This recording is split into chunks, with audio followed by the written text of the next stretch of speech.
തൃശൂർ ഇടമുട്ടത്ത് യുവാവിന് കുത്തേറ്റ് ഗുരുതരമായി പരിക്ക്. കഴിമ്പ്രം തവളക്കുളം സ്വദേശി പള്ളത്ത് ഭരതന്റെ മകനായ അഖിൽ ആണ് പരിക്കുപറ്റിയത്. നാട്ടുകാർ നോക്കി നിൽക്കെ ബന്ധുവായ ആശാനിധിയാണ് യുവാവിനെ കുത്തിയത്.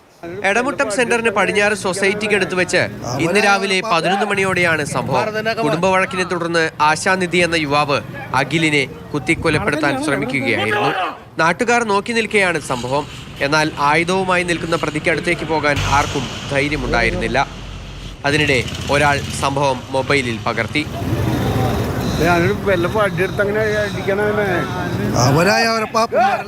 കത്തിയുമായി ആശാനിധി അവിടെ നിന്ന് മാറിയ സമയത്തായിരുന്നു ഗുരുതരമായി പരിക്കേറ്റയാളെ ആശുപത്രിയിലേക്ക് മാറ്റിയത്. ആദ്യം വലപ്പാട് ദയ ആശുപത്രിയിൽ എത്തിച്ചു. പരിക്ക് ഗുരുതരമായതിനാൽ അവിടെ നിന്ന് തൃശൂരിലെ സ്വകാര്യ ആശുപത്രിയിലേക്ക് അഖിലിനെ കൊണ്ടുപോയി. ആക്രമണം നടത്തിയ ആശാനിധി നേരത്തെയും 2 കത്തിക്കുത്ത് കേസുകളിൽ പ്രതിയാണ്. കാസർഗോഡ് ജോലി ചെയ്തു വരികയായിരുന്ന ഇയാൾ കഴിഞ്ഞ ദിവസമാണ് തൃശൂർ എടമുട്ടത്തേക്ക് എത്തിയത്. സംഭവശേഷം പ്രതി തന്നെ പോലീസ് സ്റ്റേഷനിൽ പോയി കീഴടങ്ങുകയായിരുന്നു. കുത്തിയ കത്തിയും ഇയാളുടെ കൈവശമുണ്ടായിരുന്നു. വലപ്പാട് പോലീസ് ഇയാളുടെ അറസ്റ്റ് രേഖപ്പെടുത്തി. മാതൃഭൂമി ന്യൂസ് തൃശൂർ.